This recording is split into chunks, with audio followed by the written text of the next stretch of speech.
அருமையான தேவனுடைய பிள்ளைகள் உங்கள் அனைவருக்கும் சிங்கப்பூர் ஏலிம் எழுப்புதல் திருசபையின் சார்பிலே அன்பின் வாழ்த்துக்களை தெரிவித்துக் கொள்கிறோம். இந்த நாளிலும் நாம் வேதத்திலிருந்து பார்க்கக்கூடிய ஒரு காரியம், மல்கியா 2வது அதிகாரம் வசனம் 11 யூதா ஜனங்கள் துரோகம் பண்ணினார்கள், இஸ்ரவேலிலும் எருசலேமிலும் அருவருப்பான காரியம் செய்யப்பட்டது. கர்த்தர் சிநேகிக்கிற பரிசுத்தத்தை யூதா ஜனங்கள் பரிசுத்த குலைச்சலாக்கி அந்நிய தேவதையின் குமாரத்திகளை விவாகம் பண்ணினார்கள். இந்த வேத வசனத்திலே ஒரு அருமையான வார்த்தை எழுதப்பட்டு இருக்கிறது. அது என்ன வார்த்தை என்றால், தேவன் விரும்புகிற பரிசுத்தம், கர்த்தர் சிநேகிக்கிற ஒரு பரிசுத்தம். புரியுங்களா? ஏனென்றால் தேவன் நம்மை, நான் உலகத்தான் அல்லாதது போல நீங்களும் இந்த உலகத்தார் அல்ல என்று இயேசு கிறிஸ்து நமக்கு சொன்னார்.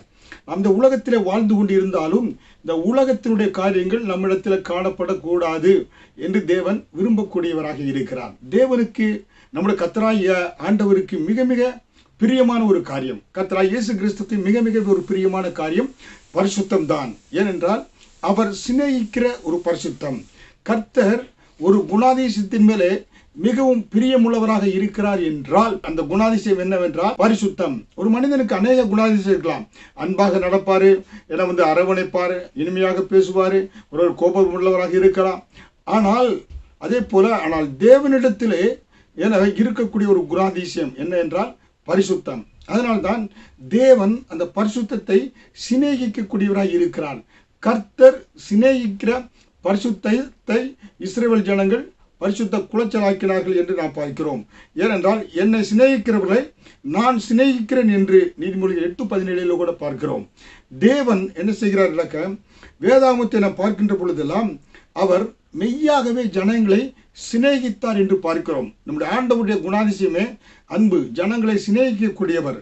உபாகமம் 33வது அதிகாரம் 3வது வசனத்திலே அவருடைய பரிசுத்தவான்கள் எல்லோரும் உம்முடைய கையில் இருக்கிறார்கள். பாருங்க, பரிசுத்தவான்கள் எல்லாம் தேவனுடைய கையில் இருக்கிறார்கள் என்று பார்க்கலாம்.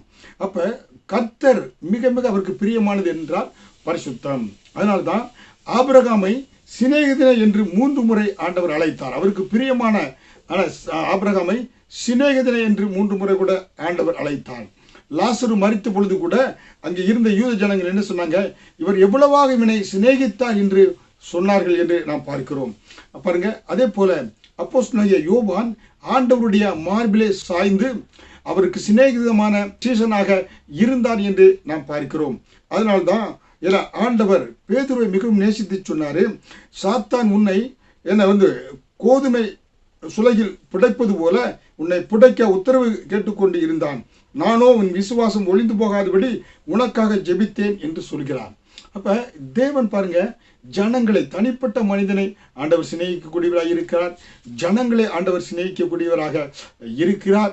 அதே போல ஆண்டவர் பார்த்தீங்கன்னா ஒரு இடத்தை கூட சிநேகிக்கக்கூடியவராக இருக்கிறார். அதுதான் எருசலேம். பாருங்க, எருசலேமை ஆண்டவர் சிநேகித்ததினால்தான் இந்த ஆசியாவிலே, ஏன்னா ஆசியாவுக்கு ஓசியாக கிடைத்த மேசியா என்று சொல்கிறோமே, இந்த உலகத்திலே மத்திய பகுதிக்கு அந்த எருசலேமிலே அந்த இடத்தை அவர் சிநேகித்து அங்கே பிறந்தார் என்று நாம் பார்க்கிறோம். அதனால்தான் எருசலேமை சமாதானத்தின் நகரம் என்று ஆண்டவர் அழைக்கக்கூடியவராக இருக்கிறார் என்று நாம் பார்க்கிறோம். பரலோகத்திலும் பரம எருசலேம் இருக்கிறது, இந்த பூலோகத்தில் ஒரு எருசலேம் இருக்கிறது என்று நாம் பார்க்கிறோம். அதனால்தான் கர்த்தர் மோரியா மலையை பாருங்க சிநேகித்ததினாலே அந்த இடத்துல தேவ ஆலயம் கட்டும்படியாக அந்த இடத்தை ஆண்டவர் தேர்ந்தெடுத்தார், அந்த இடத்தை ஆண்டவர் சிநேகித்தார் என்று நாம் பார்க்கிறோம். இப்படியாக நம்முடைய ஆண்டவர் தனி மனிதனை சிநேகிக்கிறார், ஜனங்களை சிநேகிக்கிறார், தேசத்தை சிநேகிக்கக்கூடியவராக இருக்கிறார்.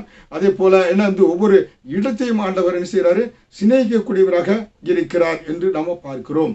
அப்படி என்றால் ஒரு மனிதனுக்கு நூற்றுக்கணக்கான குணாதிசயங்கள் இருக்கலாம். ஏன்னா அவருக்கு பார்த்தீங்கன்னா அன்பு இருக்கலாம், தயவு இருக்கலாம், சாந்த குணம் இருக்கலாம், உதவி செய்யக்கூடிய இரக்க குணம் இருக்கலாம்.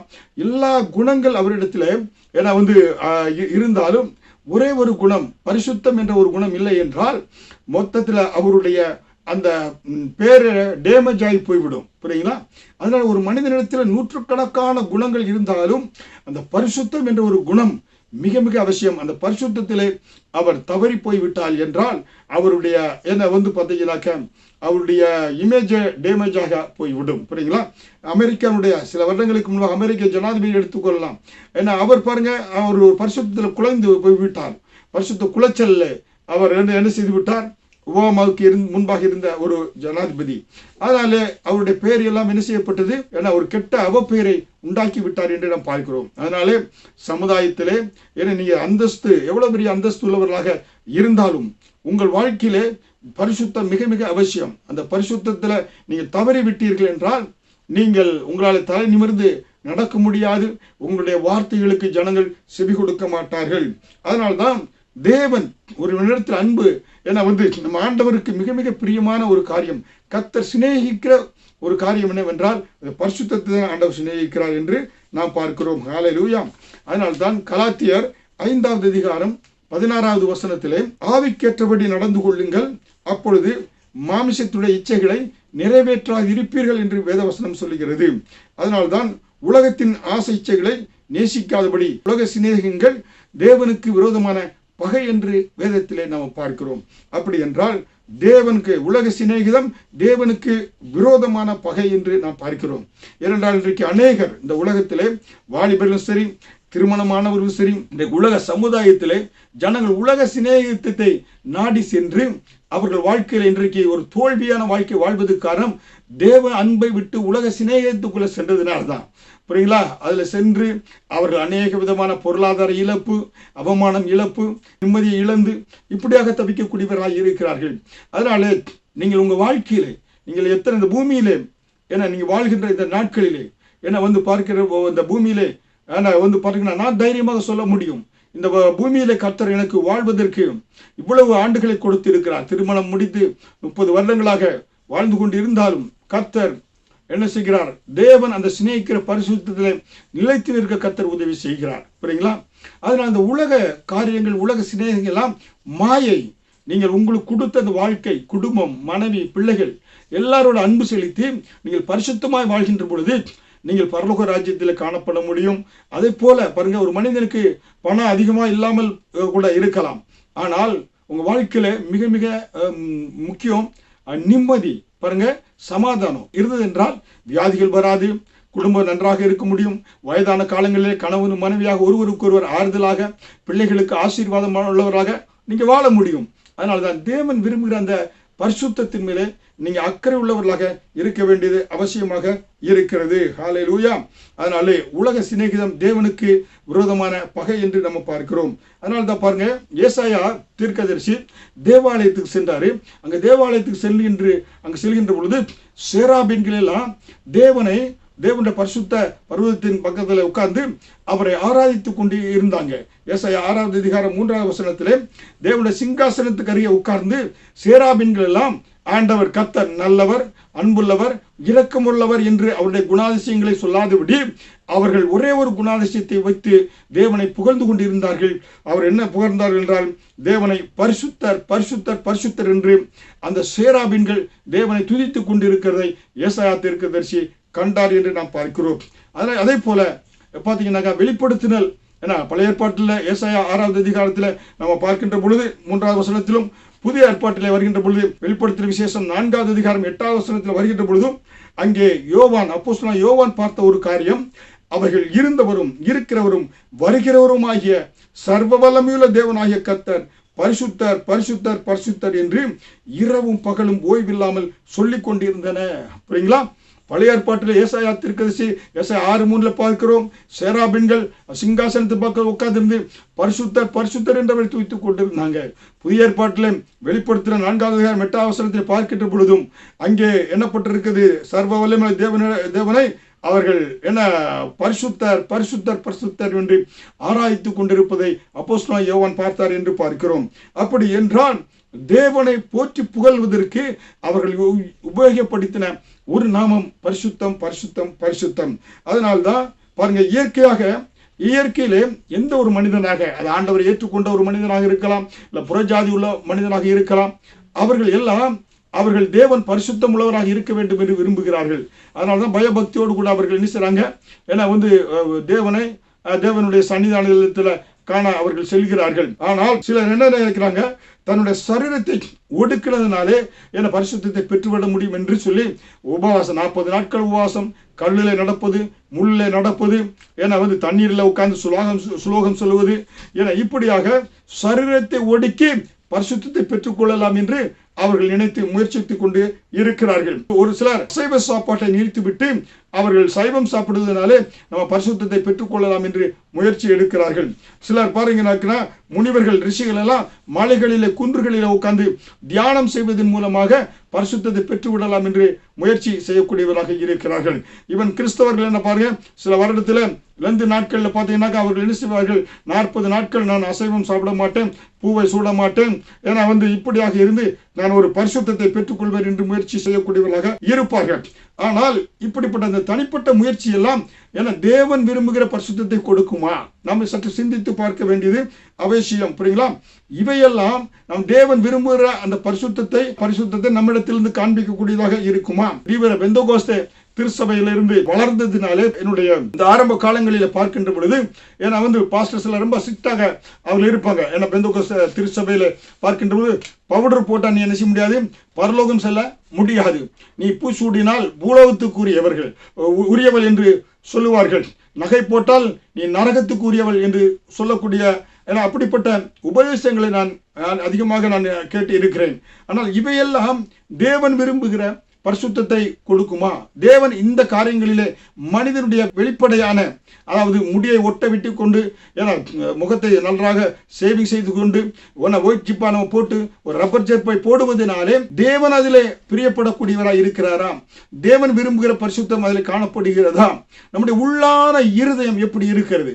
தேவன் பிரியப்படுகிற விதத்திலே நம்முடைய உள்ளான இருதயத்திலே அழுக்குகள், கசப்புகள், காம விகாரங்கள், இந்த மாமிசத்துக்குரிய காரியங்கள் எல்லாம் அந்த உள்ளான இருந்துச்சுனாக்க தேவன் என்ன எப்படியாக நம்மள பிரியப்படுவார். அதனால வெளிப்பிரகாரமான என்ன நம்ம அந்த பரிசுத்தத்தை அதிலே காண்பித்து விட்டு உள்ளான அந்த பரிசுத்தத்தில் நம்ம தூய்மை இல்லாதவர்களாக இருந்தால் தேவன் நம்மள பிரியப்பட மாட்டார். அதனால அருமையான தேவனுடைய பிள்ளைகளை பார்த்தீங்கன்னாக்க நம்முடைய வாழ்க்கையிலே தேவன் நம்மிடத்தில் விரும்புகிறது கர்த்தர் சிநேகிக்கிற ஒரு பரிசுத்தம் தேவன் மிக மிக நம்மிடத்தில் விரும்புகிறார் என்றால் தேவன் நம்மை படைத்தது கணவன் மனைவியாக படைத்தது பரிசுத்த சந்ததியை உருவாக்குவதற்காகத்தான். அப்படி என்றால் நம்முடைய வாழ்க்கையில மிக மிக முக்கிய பாருங்க. ஏன்னா பார்க்கின்ற பொழுது தேவன் இன்றைக்கு பார்த்தீங்கன்னா அநேக உபதேசங்கள் உலகத்தில் வரக்கூடியதாக இருக்கிறது. புரியுங்களா? ஏன்னா ஒவ்வொரு காரியத்தையும் ஒரு பொங்கல் எடுத்துக்கொண்டால் அது கிறிஸ்தவர்கள் கொண்டாடலாமா, இப்படி அநேக காரியங்களை எடுத்துக்கொண்டு ஜனங்கள் அவர்களுக்கு ஏற்ற உபதேசத்தை சொல்லிக்கொண்டு இருக்கிறார்கள். ஆனால் தேவன் விரும்புகிற பரிசுத்தம் என்ன என்று பார்க்கின்ற பொழுது 2 காரியம்தான் தேவன் விரும்புகிற பரிசுத்தம் என்று பார்க்கின்ற பொழுது, ஒன்று செட் அப்பார்ட், வேறு பிரித்தல். புரியுங்களா? தேவன் நம்மை வேறு பிரிக்கக்கூடியவராக இருக்கிறார். இந்த உலகத்தில் இருந்து அதாவது ஒரு தூய்மையான வாழ்க்கை வாழும்படியாக தேவன் நம்மை உலகத்தில் இருந்து அவருக்கென்று ஆண்டவர் செய்கிறாரு வேறு பிரிக்கக்கூடியவராக இருக்கிறார் என்று நாம் பார்க்கிறோம். அதைத்தான் இஸ்ரவேல் ஜனங்களை ஆண்டவர் எகிப்திலிருந்து வேறு பிரித்தார். உபாகம் 7வது அதிகாரம் 6வது வசனத்திலே பார்க்கின்ற பொழுது, நீ உன் தேவனாகிய கர்த்தருக்கு பரிசுத்த ஜனம், பூச்சக்கரத்தில் உள்ள எல்லா ஜனங்களிலும் உன் தேவனாகிய கர்த்தர் உன்னை தமக்கு சொந்தமாய் இருக்கும்படி தெரிந்து கொண்டார். பாருங்க, இஸ்ரவேல் ஜனங்களை நீ கர்த்தருக்கு சொந்த ஜனம், பரிசுத்த ஜனம். ஆனா அந்த பரிசுத்த ஜனமா இருப்பதனால்தான் கர்த்தர் உன்னை தனக்கு சொந்தமாய் இருக்கும்படி தெரிந்து கொண்டார் என்று பார்க்கிறோம்.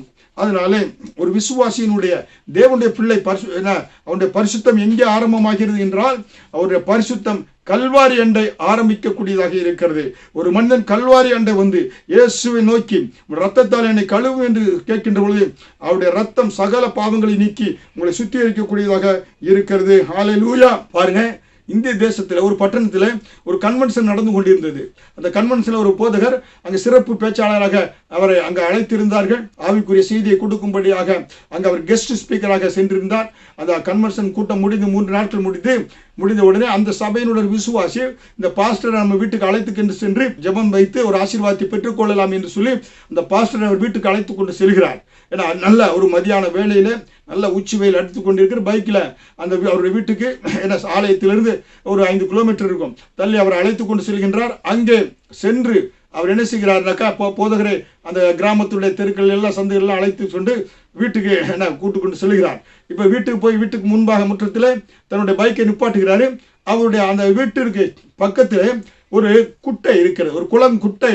அந்த தெருக்களில் இருக்கிற எல்லா சாக்கடைகளும் அந்த அந்த குட்டையில போய் அந்த சாக்கடைகள்லாம் என்ன வந்து சேரக்கூடிய ஒரு ஒரு சின்ன தண்ணீர் தடாகம் அங்கே அந்த குட்டை இருக்கிறது.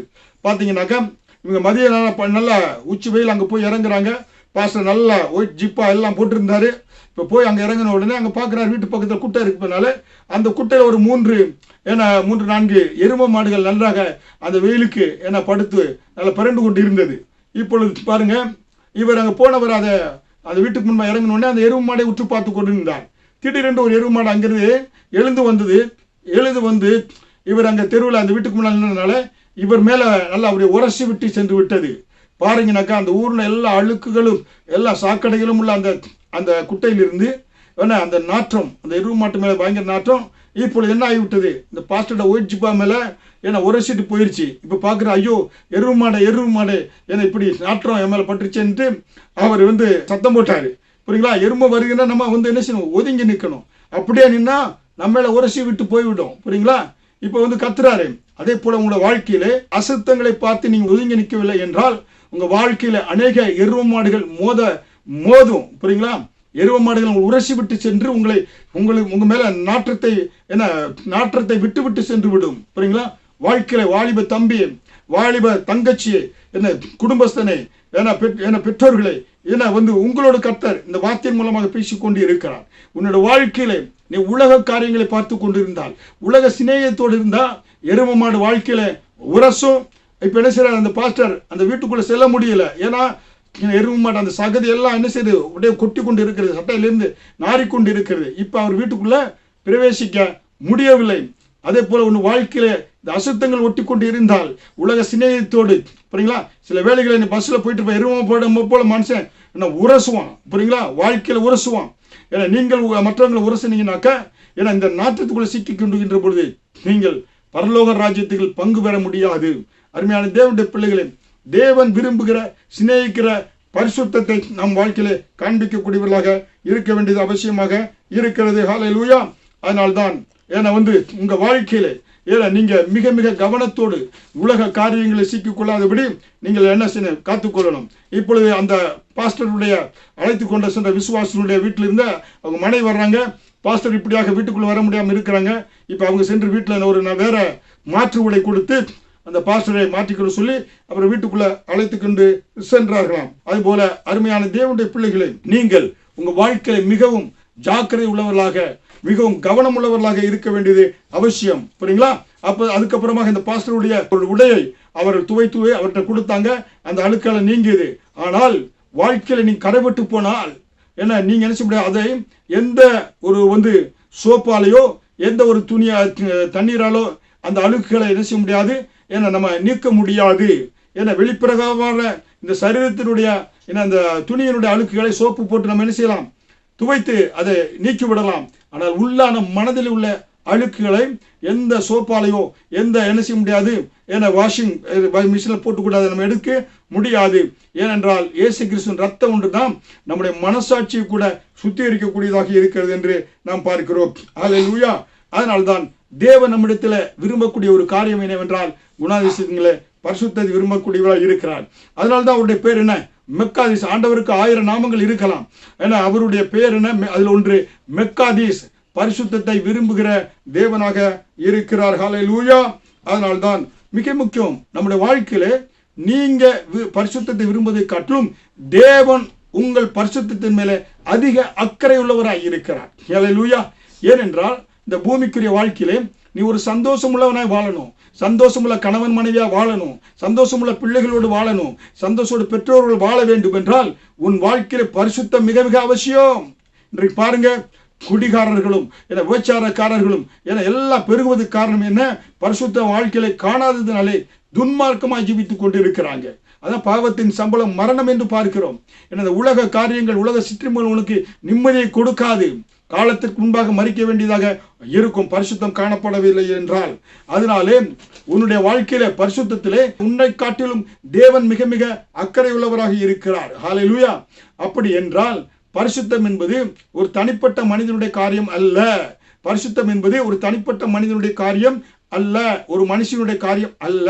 ஏனென்றால் பரிசுத்தம் என்பது தேவனும் நீயும், அதாவது நான் தனி மனிதனும் தேவனும் பரிசுத்த ஆவியானவரும் இணைந்து செய்கிற ஒரு கூட்டு முயற்சி தான் பரிசுத்தம். ஹல்லேலூயா. பரிசுத்த ஆவியானவரை நீ சார்ந்து கொள்கின்ற பொழுது, இயேசு கிறிஸ்துவை நீ சார்ந்து கொள்கின்ற பொழுது 2 பேரும் சேர்ந்து முயற்சி செய்யக்கூடிய ஒரு கூட்டு முயற்சி தான் பரிசுத்தம். ஹல்லேலூயா. ஏனென்றால் ஒரு மனிதன் பரிசுத்தத்திற்காக முயற்சி செய்கின்ற பொழுது அவனுடைய சொந்த முயற்சியில அவன் தோல்வி அடைந்து விடுவான். புரியுங்களா?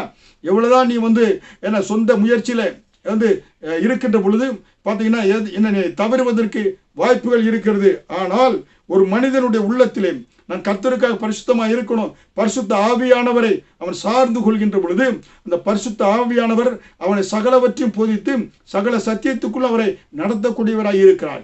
எது நல்லது எது கெட்டது என்று பகுத்து உணரத்தக்க அந்த விஸ்டத்தை, ஸ்பிரிச்சுவல் விஸ்டத்தை, பரலோகத்தினுடைய அந்த ஞானத்தை பரிசுத்த ஆவியானவர் ஒரு மனிதனுக்கு கொடுக்கக்கூடியவராய் இருக்கிறார். அந்த பரிசுத்த ஆவியானவர் துணையோடு கூட நீ வாழ்க்கை வாழ்கின்ற பொழுது பூமிக்குரிய அந்த ஓட்டம் ஒரு வெற்றியுள்ள ஓட்டமாக உனக்கு முடியும். அந்த வெற்றியுள்ள வாழ்க்கை, வெற்றியுள்ள ஓட்டமாக அது முடியக்கூடியதாக இருக்கும். அதனால்தான் பார்க்கின்ற பொழுது பவுல் சொல்கிறார், 1 தெசலோனிக்கர் 4வது அதிகாரம் 7வது வசனத்திலே பரிசுத்தத்துக்கு என்று அழைத்திருக்கிறார் என்று சொல்கிறார். புரியுங்களா?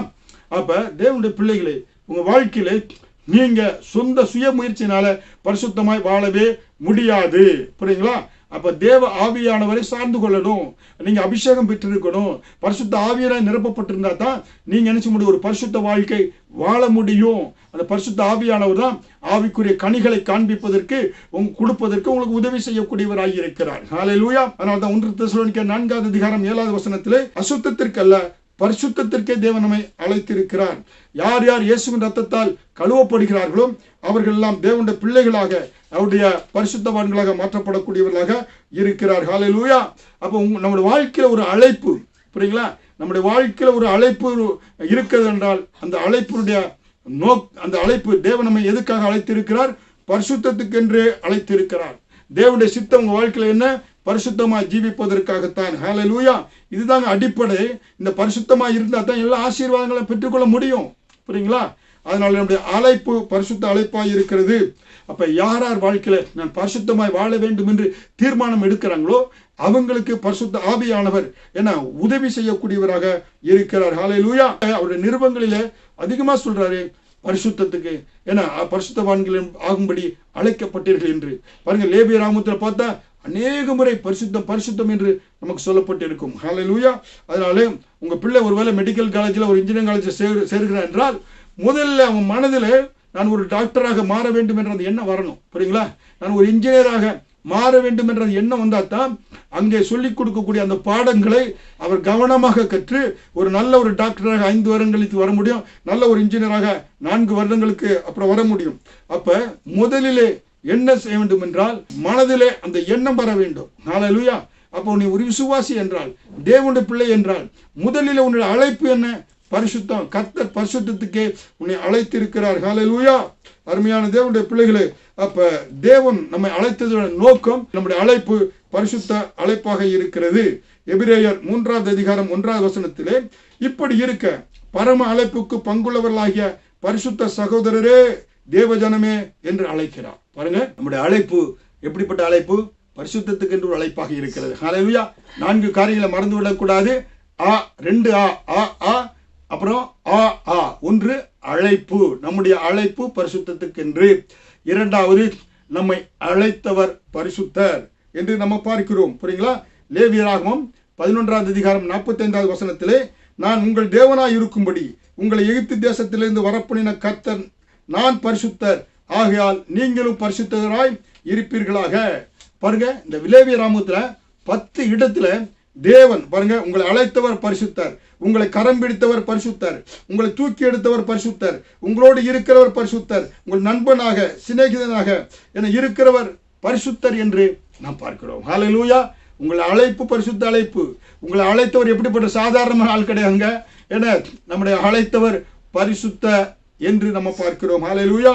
அதனால்தான் பிதா பூரண சற்குணராய் இருப்பது போல நான் பரிசுத்தராய் இருக்கிறேன் என்று இயேசு கிறிஸ்து அப்படியாக இருந்தார் என்று நாம் பார்க்கிறோம். ஹல்லேலூயா. அதனால்தான் சிங்கம் குட்டி போட்டா பன்று குட்டியா போடும்? சிங்கக்குட்டி தான் போடும். ஹல்லேலூயா. ஒரு தேவனுடைய பிள்ளை உன்னுடைய அழைப்பு ஏன்னா உன்னை அழைத்தவர் பரிசுத்தராக இருக்கிறதுனால உன்னுடைய அழைப்பு பரிசுத்த அழைப்பாக இருக்க வேண்டும். ஹல்லேலூயா. அப்ப ஒரு பிள்ளை, நீ தேவனுடைய பிள்ளையா இருக்கிற நீ உன்னுடைய சுயமுயற்சினால் அல்ல, பரிசுத்த ஆவியான ஒரு துணையோடு கூட என்ன செய்ய முடியும்? நீ வாழ்க்கையில பரிசுத்தமுள்ளவனை வாழணும். பெற்றோர்கள் பரிசுத்தமுள்ளவர்களாக இருந்தால் தான் பிள்ளைகளும் பரிசுத்தமுள்ளவர்களாக இருப்பாங்க. பாருங்க, அநேக துன்மார்க்கமான சந்ததியினுடைய 3-4 தலைமுறை எடுத்து அமெரிக்காவில் பார்த்தாங்க. அவங்க எல்லாம் கேங்ஸ்டரும் ட்ரக்ஸில் அடிக்ட் உள்ளவர்களாக இருந்தாங்க. அதனால் பிள்ளைகள் அப்படியாக, ஆனால் நன்றாக அரசாங்க அதிகாரிகளாக சமுதாயத்தில் உயர்ந்த ஊழியர்களாக இருக்கக்கூடிய பெற்றோர்களை பார்க்கின்ற பொழுது அவர்கள் எல்லாம் பரிசுத்தத்துக்கு முக்கியத்துவம் கொடுத்தவர்களாக, பரிசுத்தத்தோடு வாழ்ந்தவர்களாக இருந்தார்கள் என்று நாம் பார்க்கிறோம். ஹல்லேலூயா. அதனால் அருமையான தேவனுடைய பிள்ளைகளே, நீங்க பரிசுத்தமாய் வாழ்வது உங்களுக்கு மட்டுமல்ல, உங்கள் சந்ததிகளுக்கும் ஒரு முன்னுதாரணத்தை வைக்கிறீங்க. அவர்களும் அதை பின்பற்றி வரக்கூடியவர்களாக இருக்கிறார்கள். ஹல்லேலூயா. அதனால் இந்த உலக வாழ்க்கை கண்ணீரும் கவலையும் கஷ்டங்களும் நஷ்டங்களும் அதுக்குள்ள போய் சிக்கிக்கிறாங்க. ட்ரியல் அண்ட் எரர் கிடையாது. ஏன்னா ட்ரை பண்ணி பார்ப்போமே, அதில் போய் விழுந்தவங்க ஒருவர் கூட நிம்மதியாக இருந்தது கிடையாது. அதனால தான் ஞானியாகிய சாலமோன் சொல்றாரு, மாயை மாயை மாயை, இந்த உலகத்தில் எல்லாமே மாயை. 1000 மனைவிகளோட வாழ்ந்தவர் சொல்றாரு, மாயை மாயை மாயை. இந்த பூமியில் வாழ்கின்ற போது உன் இளம் வயதின் மனைவியோடு கூட சந்தோஷமாக வாழு, அதுதான் உனக்கு நியமிக்கப்பட்டது என்று சொல்றாரு. புரியுங்களா? அருமையான தேவனுடைய பிள்ளைகளே, அதனால நீங்கள் போய் இன்னொரு டெஸ்ட் பண்ணி நீங்கள் ஒரு பரீட்சை டெஸ்ட் பண்ணி நான் காமிக்க போகிறேன் இல்லை. ஏற்கனவே எல்லாம் ஏன்னா பழைய வேதத்தில் பார்க்குறோம், ஞானியாகி சாலமோன் எல்லாருமே டெஸ்ட் பண்ணி ஃபெயிலியர் ஆகி ஏன்னா தோல்வியில் போய் நமக்கு ஆலோசனையை எழுதி வைத்திருக்கிறாங்க. அப்படியெல்லாம் போகாதீங்கப்பான்ட்டு. அதனால தான் வேதத்தின்படியாக வாழுங்க. ஹல்லேலூயா. அதனால தான் நீங்கள் பரிசுத்த ஆவியானவரை சார்ந்து கொள்கின்ற பொழுது அவர் பரிசுத்தர், என்னுடைய அழைப்பு பரிசுத்த அழைப்பு என்று உள்ளத்தில் சொல்ல சொல்ல பரிசுத்தமாய் வாழ்வதற்கு பரிசுத்த ஆவியானவர் உங்களுக்கு உதவி செய்யக்கூடியவராக இருக்கிறார். ஹல்லேலூயா. அநேகர் சொல்லுவாங்க, ஞாயிற்றுக்கிழமை போனா தேவாலயத்தில் அல்ல ஊற்றியனூர் போய் தேவன் நம்ம ஆராதித்து இமயமலையில் உச்சியில் இருப்பது போல, அப்புறம் திங்கட்கிழமை செவ்வாய்க்கிழமை ஆயிடுச்சுனாக்க படு பாதாளத்தில் பள்ளத்தாக்கில் இருப்பது போல அவங்களுடைய காரியங்கள் செயல்கள் செய்கைகள் பேச்சுகள் அப்படியாக இருக்கும். அதனால பரிசுத்த வாழ்க்கையிலே ஸ்டெடியாக முன்னேறி செல்வதற்கு ஒவ்வொரு நாளும் நீங்கள் பரிசுத்த ஆவியானவரை சார்ந்து கொள்கின்ற பொழுது, அநேக நேரங்களில் நீங்க என்ன ஜெபிக்கின்ற பொழுது, பரிசுத்தாவில் நிறைந்து ஜெபிக்கின்ற பொழுது பரிசுத்த ஆவியானவர் உங்களுக்கு உதவி செய்யக்கூடியவராக இருக்கிறார் என்று நாம் பார்க்கிறோம். ஹல்லேலூயா. நம்முடைய அழைப்பு பரிசுத்த அழைப்பாக இருக்கிறது. நம்ம அழைத்தவர் பரிசுத்தர். மூன்றாவதாக பார்க்கின்ற பொழுது ஆண்டவரை ஆராதிக்க வேண்டும் என்றால் எபிரேயர் 12:14 யாவரோடும் சமாதானமாய் இருக்கும் பரிசுத்தமுள்ளவராய் இருக்கும் நாடுங்கள், பரிசுத்தம் இல்லாமல் ஒருவரும் கர்த்தரை தரிசிப்பது இல்லையே. பாருங்க, பணம் இல்லாமல் இருக்கலாம், ஏழையாக கூட இருக்கலாம், வியாதியுள்ள சொல்லலாம். ஆனா தேவனை நீ ஆராதிக்க வேண்டும் என்றால், தேவனை தரிசிக்க வேண்டும் என்றால் பரிசுத்தம் இல்லாமல் ஒருவரும் தேவனை தரிசிக்க முடியாது. ஹல்லேலூயா. அருமையான தேவனுடைய பிள்ளைகளே, தேவனை ஆராதிக்க வேண்டும் என்றால் பரிசுத்தம் அவசியம். ஹல்லேலூயா. நான்காவதாக தேவன் நம்முடைய சரீரத்தை தேவனுடைய பரிசுத்த ஆலயமாக ஆண்டவர் மாற்றி இருக்கிறார் என்று.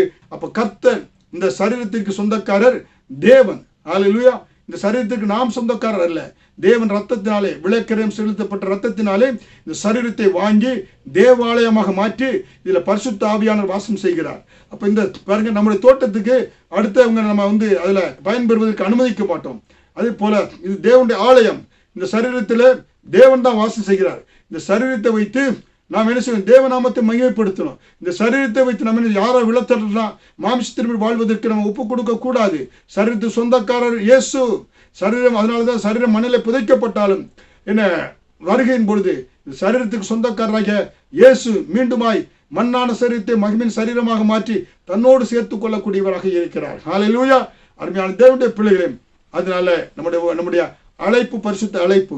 நம்முடைய அழைத்தவர் பரிசுத்தர். நாம் தேவனை ஆராதிக்க வேண்டும் என்றால் பரிசுத்த அவசியம். அது மட்டுமல்ல, நம்முடைய சரீரத்தை தேவனுடைய ஆலயமாக ஆண்டவர் மாற்றி இருக்கிறார். ஹல்லேலூயா. அதனால்தான் கர்த்தர் சிநேகிக்கிற பரிசுத்தம் என்று நம் வேதத்தில் பார்க்கிறோம். தேவன் ஒரு காரியத்தில் சிநேகிக்கிறார் என்றால் அது பரிசுத்தத்தை அவர் விரும்புகிறார். அவர் பரிசுத்தர், நாமளும் பரிசுத்தம். பரிசுத்தனுடைய அழைப்பு. பரிசுத்தம் இல்லாமல் தேவன் தரிசிக்க முடியாது.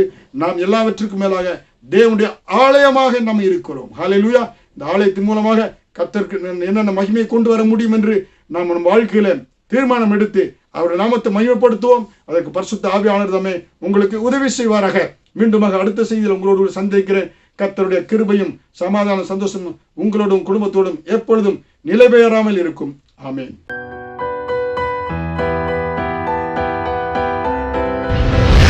கர்த்தர் உங்களை ஆசீர்வதிப்பாராக.